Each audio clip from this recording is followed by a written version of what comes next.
নমস্কাৰ ভাস্কৰ জ্যোতি এষ্ট্ৰবাস্তু জ্ঞান চেনেললৈ সকলোকে পুনৰবাৰ স্বাগতম জনাইছো। আজি মই পুনৰ এটা নতুন ভিডিঅ' লৈ আহিছো আপোনালোকৰ মাজলৈ। আজি মই 2024 বৰ্ষৰ ফেব্ৰুৱাৰী মাহৰ 5 তাৰিখে এটা বিশেষ পৰাক্ৰমী গ্ৰহ উচ্চ হ'বলৈ গৈ আছে। তাৰ মানে মই এইটোৱে ক'ব বিচাৰিছো যে 2024 বৰ্ষৰ প্ৰথমটো গ্ৰহ উচ্চ ৰাশিত সোমাবলৈ গৈ আছে। 5 ফেব্ৰুৱাৰীৰ ৰাতি 9:22 মিনিটৰ পৰা 15 মাৰ্চৰ গধূলি 6:08 থাকিব এই 40টা দিন। আৰু সেই গ্ৰহটোৱে হৈছে মংগল। মংগল মকৰ ৰাশিত উচ্চ হয় আৰু সেই মকৰ ৰাশিতে এই 5 ফেব্ৰুৱাৰী ৰাতি সোমাবলৈ গৈ আছে। মংগল মকৰ ৰাশিত উচ্চ হয়, কৰ্কট ৰাশিত নীচ হয় আৰু মংগলৰ মূল ত্ৰিকোণ ৰাশি হৈছে মেঘ। এতিয়া মই আপোনালোকক এই মংগল উচ্চ ৰাশিত সোমোৱাৰ লগে লগে কোনকেইটা লগ্ন বা ৰাশিৰ কেন্দ্ৰত থাকিব মংগল এই বিষয়ে এটা ভিডিঅ' বনাইছো আৰু আপোনালোক উপকৃত হ'ব এইটো ভিডিঅ'ৰ পৰা। কাৰণ মংগল যেতিয়া মকৰ ৰাশিত কেন্দ্ৰত উচ্চ হয় যিকেইটা লগ্ন বা ৰাশিৰ পৰা, সেইকেইটাৰ কাৰণে এটা মহাপুৰুষ ৰাজযোগ বনায় আৰু সেই মহাপুৰুষ ৰাজযোগটোৱে হৈছে ৰোচক মহাপুৰুষ ৰাজযোগ। খুব ভাল যোগ এইটো। এই 40টা দিনত এই লগ্ন ৰাশি জাতক জাতিকাসকলক ভাল ফল দিব, কিন্তু ইয়াৰে 40টা দিনে একে ফল নিদিয়ে। কোনোবা কেইটামান দিন উচ্চ ফল দিব, কোনোবা কেইটামান মধ্যম ফল দিব অলপ। কাৰণ কিয়?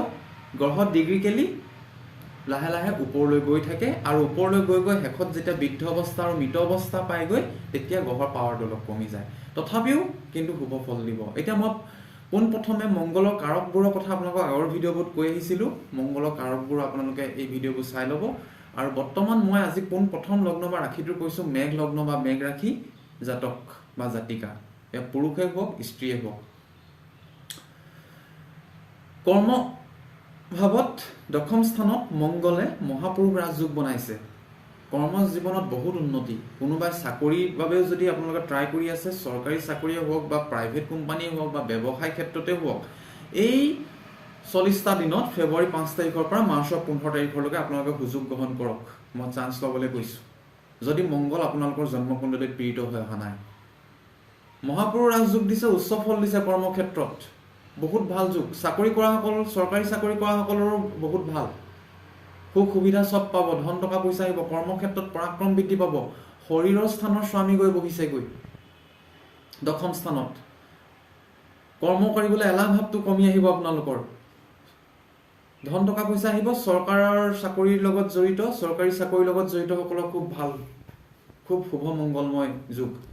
এইটো প্ৰথমবাৰ উচ্চ হৈছে। আকৌ বছৰটো পিছলৈও যদি এনেকৈ উচ্চ হয় মই আকৌ নতুন ভিডিঅ' বনাম। কিন্তু এই সময়খিনি বহুত ভাল মেঘ লগ্ন জাতক জাতিকাসকলৰ কৰ্মজীৱনৰ বাবে ভাল। খালি আপুনি আপোনাৰ ক্ৰোধটো নিয়ন্ত্ৰণত ৰাখিব।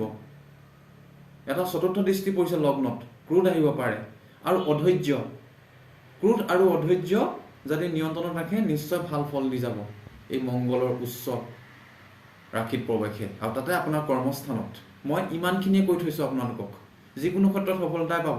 মাটি বাৰী ক্ষেত্ৰতো যদি আপোনালোকে কিবা কৰা ভাবিছে, যান বাহনৰ ক্ষেত্ৰতো হওক বা যিকোনো ধৰণৰ সম্পত্তিৰ ক্ষেত্ৰত চান্স ল'ব পাৰে। খালি ক্ৰোধ আৰু অধৈৰ্য শক্তিটো অলপ নিয়ন্ত্ৰণ ৰাখিব। ইয়াৰ পিছৰ লগ্ন বা ৰাশিটোৰ কথা কৈছোঁ মই কৰ্কট লগ্ন বা কৰ্কট ৰাশি। ব্যৱসায় স্থানত উচ্চ হৈছে। ব্যৱসায় স্থানত মকৰ ৰাশি আহে। ৰোচক মহাপুৰুষ যোগ ব্যৱসায় স্থানত বহিছেগৈ মংগল গৈ ব্যৱসায় স্থানত। ব্যৱসায়ৰ যোগেদি উন্নতি বা কৰ্মক্ষেত্ৰতো উন্নতি।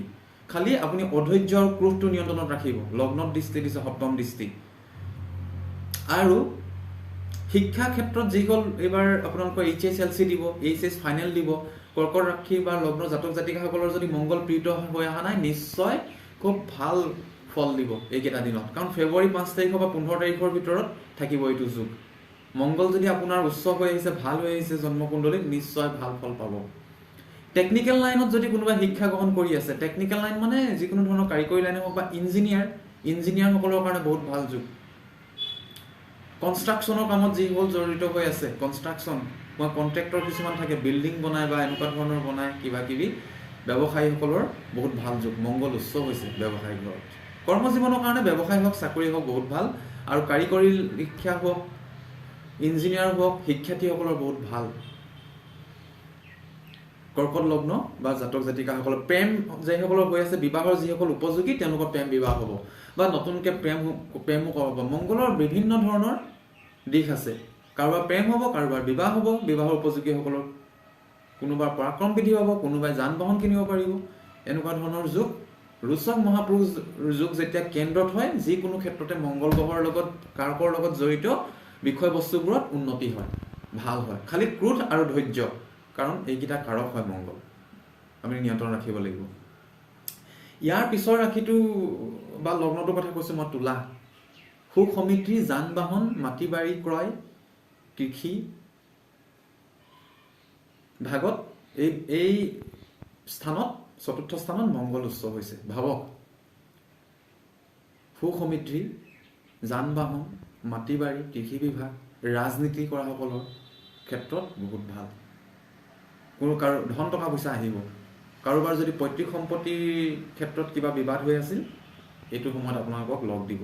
মংগল উচ্চ হৈছে, কিন্তু জন্মকুণ্ডলীত মংগল ভাল হৈ আহিব লাগিব, শক্তিশালী হৈ আহিব লাগিব, অস্ত হ'ব নালাগিব, শত্ৰুৰাশিত থাকি হ'ব নালাগিব, নিচ হ'ব নালাগিব। জন্মকুণ্ডলীত নিশ্চয় মংগল গ্ৰহে ভাল ফল দিব। কাৰোবাৰ যান বাহন লোৱাৰ যুগ আছে যদি, ইচ্ছা আছে যদি, এই যুগত যদি আপোনালোকে সুবিধা উলিয়াই এই যুগটোত ল'ব পাৰে। মংগল খুব ভাল যুগ, কাৰণ কেন্দ্ৰত যিকেইটা লগ্ন বা ৰাশি হৈছে এই যুগ, মই সেইকেইটাৰ বিষয়ে কৈ আহিছোঁ। আৰু কেন্দ্ৰত উচ্চ হ'লেই ৰোচক মহাপুৰুষ ৰাজযোগ। 5টা ৰাজযোগ আছে, 5টা গ্ৰহৰ যোগেদি, তাৰে মংগলৰ যোগেদি ৰোচক মহাপুৰুষ ৰাজযোগ হয়। খুব ভাল যুগ তুলা লগ্ন জাতক জাতিকাসকলৰ। বিবাহিত তুলা লগ্ন জাতক জাতিকাসকলৰ পত্নীৰ লগত যদি ব্যৱসায় কৰি আহিছে, পত্নীৰ লগত ব্যৱসায় কৰিবও পাৰে, ভাল যুগ, আৰম্ভ কৰিব পাৰে নতুন ব্যৱসায়। পত্নীৰ উন্নতি হ'ব, পত্নীৰ যোগেদি ধন টকা পইচা পাব।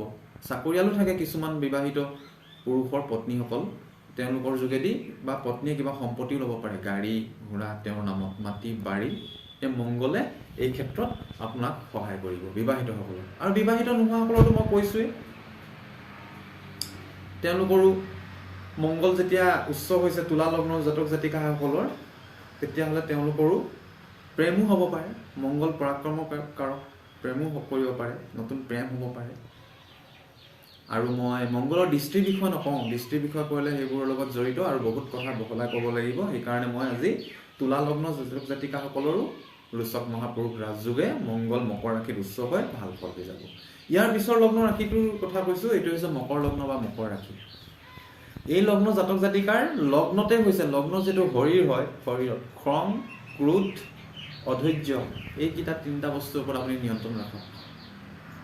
কাৰোবাক যাতে আপুনি মুখৰ বাণীয়ে কৈ আপুনি দুখ নিদিয়ে, তাৰ ওপৰত গুৰুত্ব দিব, নহ'লে সম্বন্ধ সম্পৰ্কটো বেয়া হ'ব পাৰে। মংগল লগ্নত উচ্চ হৈছে। মংগল লগ্নত উচ্চ হৈছে, আপোনাৰ সা সুবিধা, যান বাহন,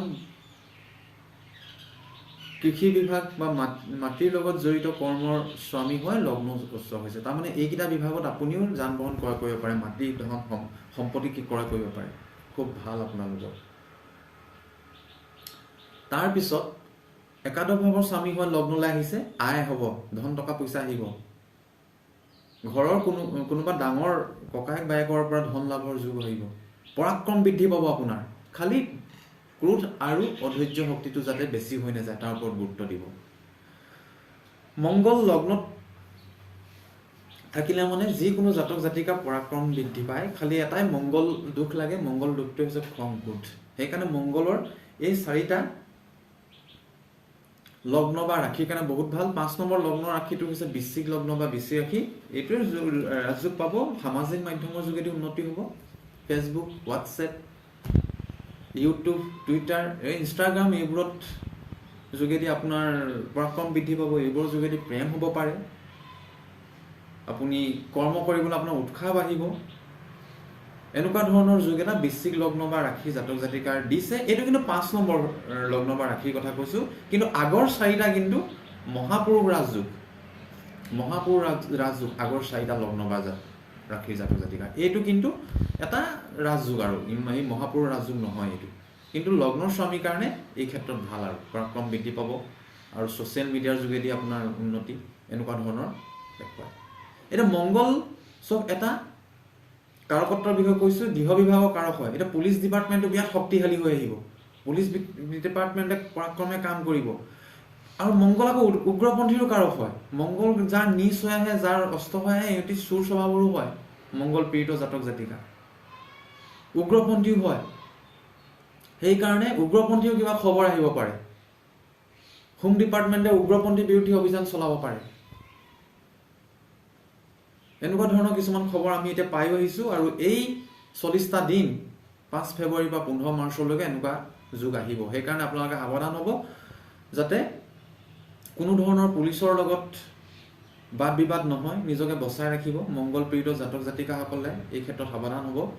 আৰু উগ্ৰপন্থী সমস্যাৰ কিবা উদ্ভৱ হোৱাৰ যেন কিবা এনেকুৱা দিন আহিছে এই 40টা দিন। সেইকাৰণে অকণমান এইবোৰৰ ওপৰত নিজকে বচাই চলিব। আৰু বাকী